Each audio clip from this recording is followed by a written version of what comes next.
शरीक न ठहराएं। अय्यअबुदूहु वला युशरिकू बिही शैया।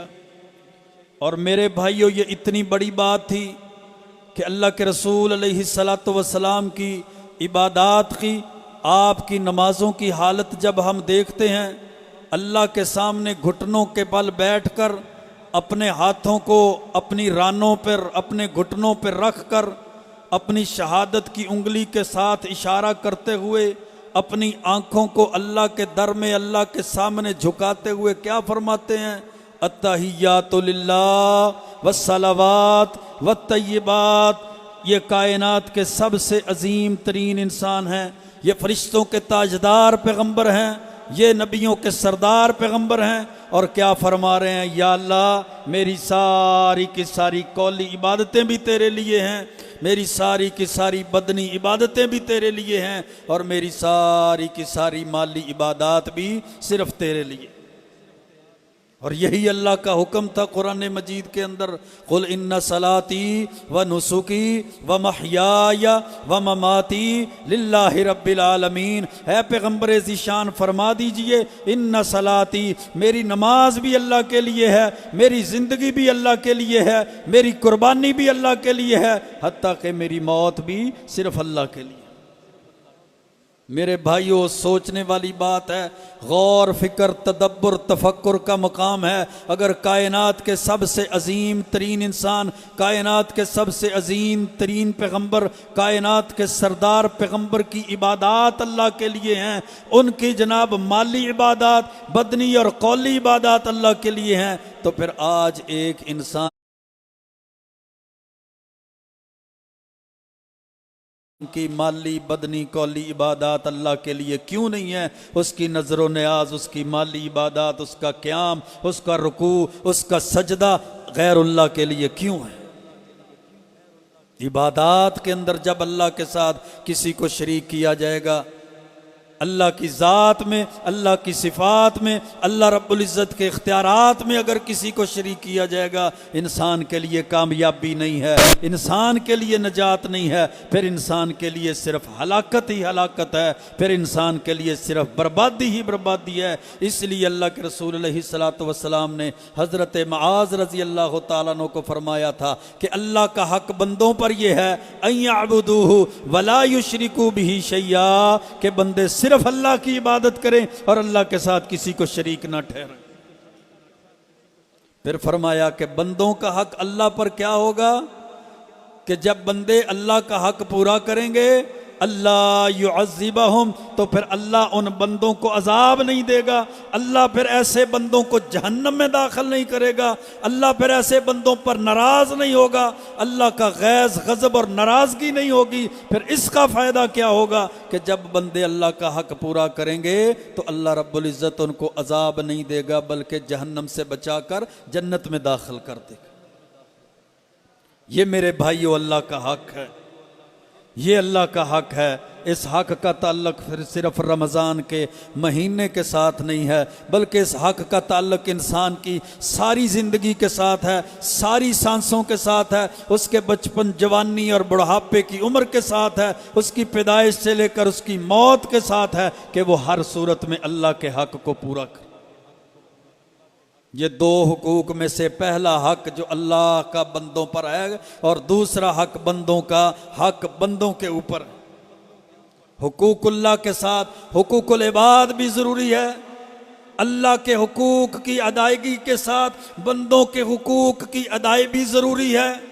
फिर इंसान सही मानों में मुसलमान बनता है, फिर इंसान कामयाबी और नजात वाले रास्ते पर चलता है। वरना जामे तिरमिज़ी के अंदर सही सनद के साथ हदीस है, अल्लाह के रसूल अलैहिस्सलातु वस्सलाम ने सहाबा कराम से सवाल किया था, अतदरूना मनिल मुफलिस, है मेरे सहाबा जानते हो मुफलिस किसको कहते हैं? गरीब और कंगाल शख्स किसको कहते हैं? सहाबा ने फरमाया, अल मुफलिसु फीना मल्ला दिरहम लहू वला मता लहू।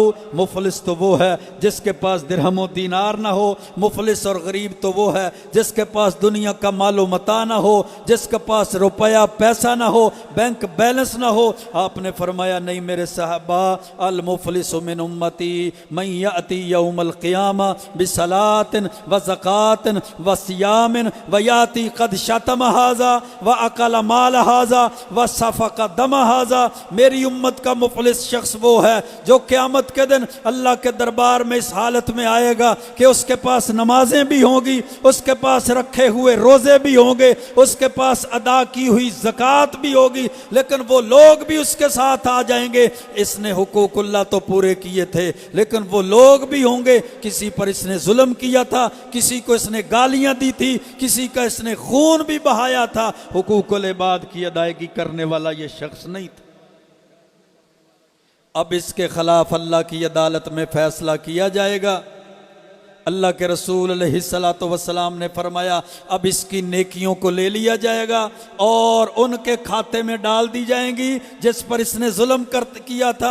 ये वो नमाजी जो लोगों पे जुल्म करने वाला, ये वो ज़कात की अदायगी करने वाला जो ज़कात की अदायगी भी करता था, लोगों का माल भी हड़प करता था, लोगों का खून भी बहाता था, लोगों के गिरेबान तक इसके हाथ भी पहुंचते थे, इसकी जुबान से लोगों पर गालियां भी निछावर होती थी, लोगों को गालियां भी निकालता था, इज्जत नफ्स भी तार तार करता था, ये लोगों की और मुसलमानों की इज्जतों के साथ खेलता था। अल्लाह रब्बुल इज्जत ने इसके खिलाफ फैसला ये किया कि अल्लाह इसकी नेकियों को लेकर मजलूमों के खाते में डाल दे। अब मेरे भाइयों दूसरा फैसला इससे भी ज्यादा नुकसानदेह है, इससे भी ज्यादा सख्त है। अल्लाह के महबूब पैगंबर फरमाते हैं फ़इन फ़ानियत हसनातहु क़ब्ल अन युक़ज़ा मा अलैहि उख़िज़ा मिन ख़तायाहुम। अगर इसकी नेकियां ख़त्म हो गई, मजलूम लेने वाले बाकी हुए, इसके नेक आमाल ख़त्म हो गए, तो अल्लाह फैसला कर देगा अब मजलूमों के गुनाह लेकर इस जालिम के खाते में डाल दिए जाएंगे। अंदाज़ा लगाएं मेरे भाइयों, अब मजलूमों के गुनाह लेकर इसके खाते में डाल दिए जाएंगे। सुम्मा तुरिहा फिन्नार, हदीस के अल्फाज हैं, फिर इसको जहन्नम में फेंक दिया जाएगा। ये वो शख्स है जो हुकूकुल्लाह की अदायगी के साथ हुकूकुल इबाद की अदायगी नहीं करता था, जहन्नम का ईंधन बन गया। अगर ऐसा शख्स नमाजी भी ना हुआ, रोजेदार भी ना हुआ, अल्लाह के हुकूक की अदायगी करने वाला भी ना हुआ, तो फिर इसका अंजाम क्या होगा? फिर इसका अंजाम हलाकत और बर्बादी के अलावा कुछ भी नहीं। इसीलिए तो मेरे भाइयों अल्लाह के रसूल अलैहिस्सलाम ने फरमाया था, सही उल बुखारी की हदीस है, अगर आज किसी ने अपने किसी मुसलमान भाई पर कोई जुल्म किया है ना, तो वो आज उसको अपने जुल्म को मुआफ़ करवा ले, उसका बदला दे ले, उसका तस्फिया करवा ले उस दिन से कबल जिस दिन ना कोई दिरहम दिनार होगा, ना कोई रुपया पैसा मालो मता होगा। हज़रत जाबर रज़ी अल्लाह तआला अन्हु फरमाते हैं, सही मुस्लिम की हदीस है, अल्लाह के रसूल अलैहिस्सलातु वस्सलाम ने फरमाया इत्तक़ुज़्ज़ुल्म फ़इन्नज़्ज़ुल्म ज़ुलुमातुन यौमल क़ियामा। किसी पर जुल्म करने से बच जाओ, वो जुल्म धोखे की सूरत में हो, वो जुल्म रिश्वतों और सूद की सूरत में हो, वो जुल्म तुम्हारे हाथ लोगों के गिरेबान तक पहुँचने की सूरत में हो, वो जुल्म तुम्हारी ज़ुबान से लोगों की इज्जतों को तार तार करने की सूरत में हो, वो जुल्म तुम्हारे हाथ लोगों के गिरेबान तक पहुंचने की सूरत में हो। इत्तक़ुज़्ज़ुल्म, जुल्म से बचो, जुल्म कल क़यामत के दिन अंधेरों के सबब होंगे। वत्तक़ुश्शुहा, बखीली से बच जाओ, हिरस से बच जाओ, लोगों के साथ मुकाबला करने से, मुकाबलाबाजी से बच जाओ। तुमसे पहली उम्मतों को बखीली ने, हिरस ने हलाक कर दिया था। वो इतने हरीस हुए, इतने बुखल के अंदर चले गए कि उन्होंने बुखल की वजह से लोगों के माल को भी हलाल कर लिया और लोगों के खूनों को भी हलाल कर लिया। हज़रत अबू हुरैरा रज़ी अल्लाह तआला अन्हु फरमाते हैं कि अल्लाह के रसूल अलैहिस्सलातु वस्सलाम ने एक दिन मुझे फरमाया, मन याख़ुज़ु मिन्नी हाउलाइल कलिमात, मुझसे ये कलिमात कौन सीखेगा और वो उन पर अमल करे। या वो बंदा जो मुझसे सीख ले और लोगों को वो कलिमात सिखाए। हज़रत अबू हुरैरा रज़ी अल्लाह तआला अन्हु फरमाते हैं, मैंने कहा अल्लाह के रसूल अलैहिस्सलातु वस्सलाम, मैं आपसे ये कलिमात सीखूंगा, मैं इन पर अमल करूंगा, मैं लोगों को इन कलिमात की तालीम दूंगा। फ़अख़ज़ बियदी फ़अद्दा ख़म्सन। हज़रत अबू हुरैरा फरमाते हैं, अल्लाह के रसूल अलैहि सलाम ने मेरे हाथ को पकड़ा, फिर 5 बातें मुझे सिखाई, 5 कलिमात मुझे सिखाए, 5 अमल मुझे सिखाए। उनमें से सबसे पहला अमल, इत्तकिल महारिम तकुन आबुदन नास। आपने फरमाया अबू हुरैरा, अल्लाह की हराम करदा चीज़ों से बच जा। जब तू अल्लाह की हराम करदा चीज़ों से बच जाएगा, तकुन आबुदन नास, तो लोगों में सबसे ज़्यादा अल्लाह का इबादत गुजार बन जाएगा। आज कोई इबादत गुजार बनना चाहता है, वो समझता है कि मैं सबसे बड़ा आबिद बन जाऊं, सबसे बड़ा इबादत गुजार बन जाऊं, मैं अल्लाह का सबसे मुकर्रब बंदा बन जाऊं। इत्तकिल महारिम, तो अल्लाह के रसूल अलैहिस्सलातु वस्सलाम की तालीमात को सुन ले, आपके फरमूदात को सुन ले। हज़रत अबू हुरैरा रज़ी अल्लाह तआला अन्हु को जो आपने कलिमात फरमाए, उनमें सबसे पहला कलिमा क्या था? इत्तकिल महारिम, अल्लाह की हराम करदा चीज़ों से बच। वो शिरक हराम है, शिरक से बच जाए। बिदआत खराफात हराम है, बिदआत खराफात से बच जाएं, बिदआत खराफात से बच जाएं। वो अल्लाह ने कुफर को हराम किया, कुफर से बच जाएं। सूद रिश्वत को हराम किया, सूद रिश्वत से बच जाएं। अल्लाह ने जिन फहाशी बेहयाई के कलिमात को हराम किया, उन बेहयाई फहाशी के कलिमात से बच जाएं। इसका फ़ायदा क्या होगा? तकुन आबुदन नास। अल्लाह के रसूल अलैहिस्सलातु वस्सलाम ने फरमाया, अबू हुरैरा, तो लोगों में से सबसे ज़्यादा अल्लाह की इबादत करने वाला, इबादत गुजार, सबसे बड़ा आबिद बन जाए। फिर आपने फरमाया, वर्ज़ि बिमा कसम अल्लाहु लका तकुन अगनन नास। अल्लाह ने जो तेरे लिए तकसीम कर दी है, तेरे मुकद्दर में चीज़ लिख दी है, तेरी तकदीर को लिख दिया है, अल्लाह की तकसीम पर राज़ी हो जा। अल्लाह के शिकवे और शिकायतें ना कर, चौकों के अंदर, चौराहों के अंदर खड़ा होकर अपनी तकदीर को बुरा भला ना कह, अपने बारे में अल्लाह की शिकायतें लोगों के सामने लगाना ना शुरू कर दे। मेरे घर में बीमारी आ गई, मेरे घर में तंगियाँ आ गई, बस बीमारी ने मेरा घर देख लिया, परेशानी और फितनों ने मेरा घर देख लिया, मेरे मामलात खराब हो गए। अल्लाह की तकसीम पर राजी रह, अल्लाह की तकसीम के गिले शिकवे ना कर। इसका फायदा क्या होगा? तकुन अगनन नास, लोगों में तू सबसे बड़ा गनी हो जाए। अगर गनी होना चाहता है, सबसे बड़ा गनी बनना चाहता है, तो फिर अल्लाह की तकसीम पर राजी हो जा। ये दूसरे नंबर पर आपने चीज फरमाई। तीसरे नंबर पर आपने फरमाया, व अहसिन इला जारिका तकुन मोमिना। अपने पड़ोसी से अच्छा सलूक कर, अपने हमसाये के साथ अच्छा सलूक कर, अपने हमसाये के साथ हुस्ने सलूक से पेश आ, तकुन मोमिना, सही मानों में मोमन हो जाएगा। अपने पड़ोसियों से अच्छा सलूक कर। ये हुकूकुल इबाद है मेरे भाइयों, ये पड़ोसियों के हुकूक हैं, ये मुसलमान और मोमन के अल्लाह ने हक रखे हैं। जब पड़ोसी से अच्छा सलूक करेगा तो तू सही मानों में मोमन हो जाए। वाहिब्बु लिनफ्सिका मा तुहिब्बु वाहिब्बु लिन्नासी मा तुहिब्बु लिनफ्सिका। जो कुछ तू अपने लिए पसंद करता है वही मुसलमान भाई के लिए पसंद किया कर। जो तू अपने लिए चाहता है, तेरी चाहत वही मुसलमान भाई के लिए हो।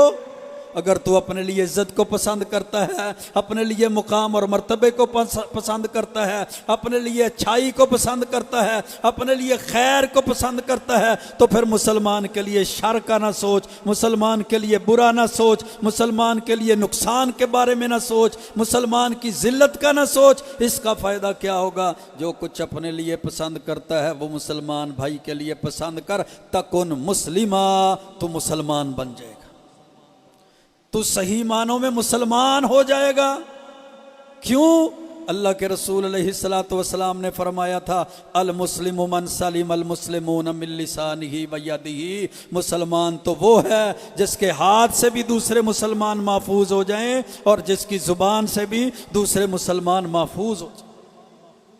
और जामे तिरमिज़ी की जिस रवायत में आपने ये बात इरशाद फरमाई थी ना मेरे भाइयों, कि नमाजी बंदे की रोज़ेदार और ज़कात देने वाला अगर जालिम है, अल्लाह उसकी नेकियां लेकर मजलूमों को दे देगा और उन मजलूमों के गुनाह लेकर जालिम के खाते में डाल दिए जाएंगे। उस हदीस में दो बातें समझ आती हैं। सबसे पहली बात कि हुकूकुल्लाह के साथ हुकूकुल इबाद की अदायगी भी ज़रूरी है, और दूसरी बात कि वो अमल करना भी ज़रूरी है जिन आमाल की वजह से इंसान की नेकियां महफूज रह जाती हैं। इंसान बाज़ औक़ात नेक अमल तो कर लेता है, लेकिन नेक अमल के बाद वो ऐसा अमल कर बैठता है जिसकी वजह से उसके नेक अमल ज़ाया हो जाते, नेक अमल बर्बाद हो जाते हैं।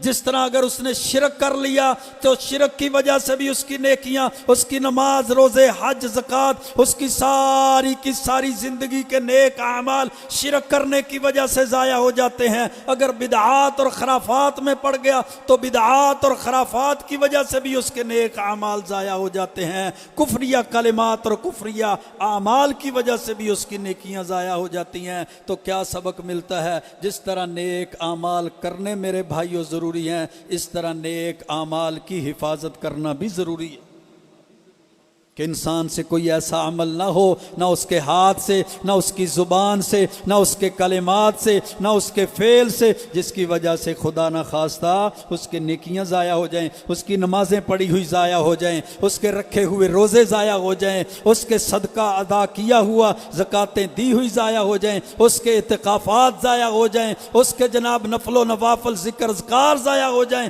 इसलिए सबसे पहले शिरकिया अमाल से, शिरकिया अक़वाल से, शिरकिया अफ़आल से बचना ज़रूरी है कि उसके कलिमात, उसकी ज़ुबान से अगर एक कलिमा भी शिरक का निकल गया, अल्लाह उसकी सारी ज़िंदगी की इबादत को ज़ाया कर देगा। अल्लाह के रसूल अलैहिस्सलातु वस्सलाम की तालीमात हैं, शरीयत के पैगामात हैं, सहाबा कराम रिज़वानुल्लाह अलैहिम अजमाइन का रास्ता है, सहाबा कराम रिज़वानुल्लाह अलैहिम अजमाइन के अमल हैं। सही बुखारी को उठा कर देखिए, अल्लाह के रसूल अलैहिस्सलातु वस्सलाम का एक ग़ुलाम एक जंग में शहीद हो गया। सहाबा कराम रिज़वानुल्लाह अलैहिम अजमाइन अल्लाह के रसूल अलैहिस्सलातु वस्सलाम को मुबारक देते हैं कि आपका फ़लाँ ग़ुलाम शहीद हो गया है, शहादत की मुबारक हो। आपने फरमाया कल्ला वल्लज़ी नफ़्सी बियदिही इन शमलतल्लती अखज़हा मिनल मगानिम लम तुसिबहल मकासम तशअलु अलैहि नारा। मेरे सहाबा तुम तो मुबारकें देते हो, इस गुलाम ने माले गनीमत में से, बैतुल माल में से एक चादर को उठा लिया था, उस चादर की खयानत की वजह से आज इस पर जहन्नम की आग को भड़काया जा रहा है।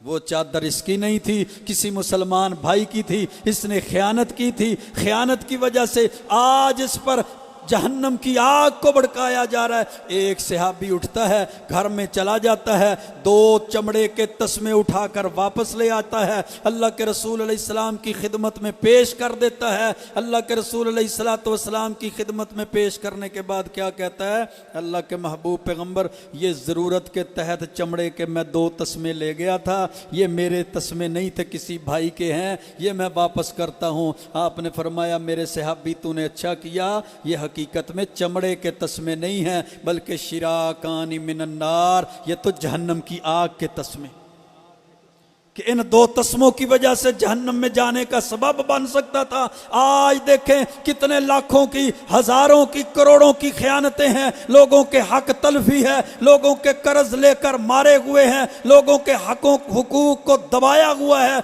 अल्लाह के रसूल अलैहिस्सलातु वस्सलाम जनाजा पढ़ाने के लिए आए थे ना, सही बुखारी के अंदर रवायत मौजूद है, तो आपने फरमाया इस पर कोई कर्ज तो नहीं है? सहाबा ने कहा अल्लाह के रसूल 2 दिनार कर्ज है। आपने फरमाया मैं जनाजा नहीं पढ़ाता। अबू कतादा खड़े हुए, अल्लाह के रसूल आप जनाजा पढ़ाइए। दीनारानी अलैया, इसका 2 दिनार कर्ज मेरे ज़िम्मे है, मैं अदायगी करूँगा। महबूब पैगम्बर अलैहिस्सलातु वस्सलाम ने जनाजा पढ़ा दिया। दूसरे दिन अबू कतादा से पूछा हल अद्दैता दैनहु या अबा कतादा, अबू कतादा अपने मुसलमान भाई का कर्ज अदा किया? अल्लाह के रसूल अभी कर्ज नहीं अदा किया। तीसरे दिन फिर आप मिले, हल अद्दैता दैनहु या अबा कतादा, अबू कतादा भाई का कर्ज अदा कर दिया? फरमाया हाँ अल्लाह के रसूल अभी अदा करके आया हूँ। आपने फरमाया अलान अबरत्ता कब्रहु, अब तूने अपने मुसलमान भाई की कब्र को ठंडा किया।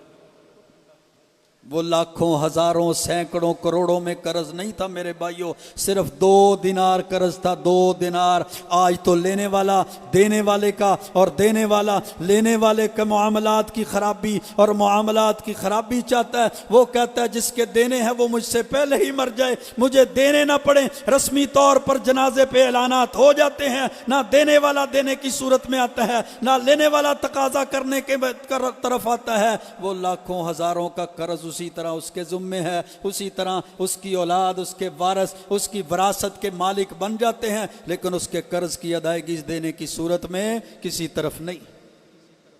जामे तिरमिज़ी के अंदर हदीस है ना, अल्लाह के रसूल अलैहिस्सलातु वस्सलाम के पास एक सहाबी आए, उसने कहा अल्लाह के रसूल मेरे कुछ ग़ुलाम हैं, वो मेरा नुकसान करते हैं, मैं उनको सज़ा देता हूँ, उनको मारता हूँ, क्या इसका हिसाब होगा, क्या इसका मुआखज़ा हो गया, क्या क़यामत के दिन इसके बारे में हिसाब किताब किया जाएगा? अल्लाह के रसूल अलैहि सलाम ने फरमाया उनकी ख़यानत को भी देखा जाएगा, तेरी सज़ा को भी देखा जाएगा। अगर तू सज़ा ज़्यादा देता है तो तुझसे हिसाब होगा, तुझसे पूछा जाएगा।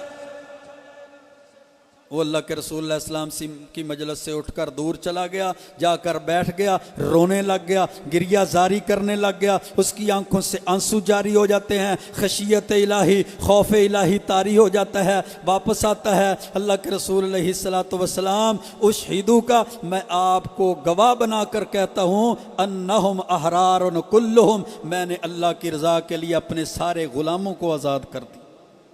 मैं उनका बदला नहीं दे सकता, मैं क़यामत के दिन हिसाब किताब के मामलात में सख्ती में नहीं पड़ सकता। अल्लाह के रसूल अलैहिस्सलातु वस्सलाम की तालीमात क्या है, आपकी तरबियत क्या है, आपका दरस क्या है? आपने अपनी लौंडी को बुलाया था ना, सहीह अल बुखारी के अंदर रवायत मौजूद है, उसने बात ना सुनी, वो ना आई। किसी ने जाकर कहा अल्लाह के रसूल अलैहिस्सलातु वस्सलाम बुला रहे हैं। जब वो आई, आपके हाथ में मिसवाक थी, आप उसको मिसवाक के साथ मारने लगे। फिर आप फरमाते हैं लौला मखाफतल किसास लज़रबतु की बिस्सिवाक, क़यामत के दिन अगर मुझे बदले का डर ना होता तो तुझे मैं अपनी मिसवाक के साथ मारता। ये वो सादिकुल मसदूक पैगंबर हैं, ये वो मगफूर पैगंबर हैं, ये वो सारी कायनात के सरदार पैगंबर हैं। लेकिन हुकूकुल इबाद को देखिए, बंदों के हुकूक को देखिए, मामलात को देखिए, अखलाकियात को देखिए, रवैयों को देखिए कि अल्लाह के रसूल अलैहिस्सलातु वस्सलाम ने उम्मत को क्या तालीम दी है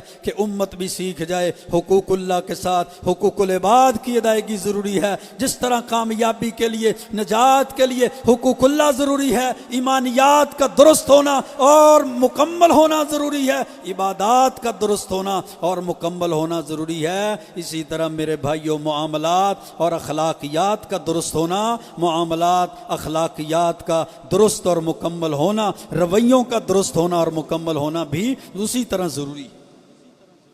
सही बुखारी के अंदर रवायत मौजूद है, अल्लाह के रसूल अलैहि सलाम ने फरमाया था इन्नल्लाह ला युमली लिज़्ज़ालिमी, अल्लाह ताला जालिम को मोहलत देता है, अल्लाह जालिम को गुंजाइश देता है, अल्लाह जालिम को मोहलत देता रहता है। फ़इज़ा अख़ज़हु, जब अल्लाह फिर जालिम को पकड़ता है, फिर अल्लाह की पकड़ इतनी सख्त है, इतनी शदीद है, फिर अल्लाह की छूट से, अल्लाह की पकड़ से वो छूट नहीं सकता।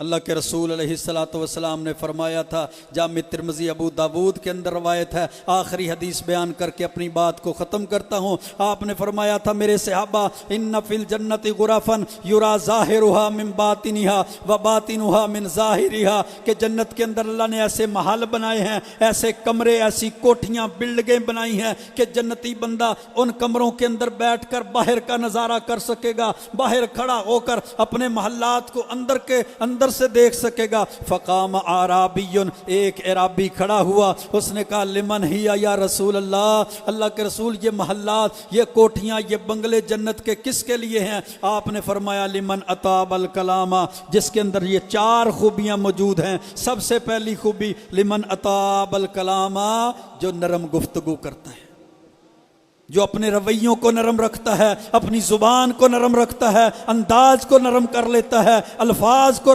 नरम कर लेता है। लिमन अताबल कलामा व अदाम सियामा, फ़र्जी रोज़ों के साथ नफली रोज़े भी रखता है।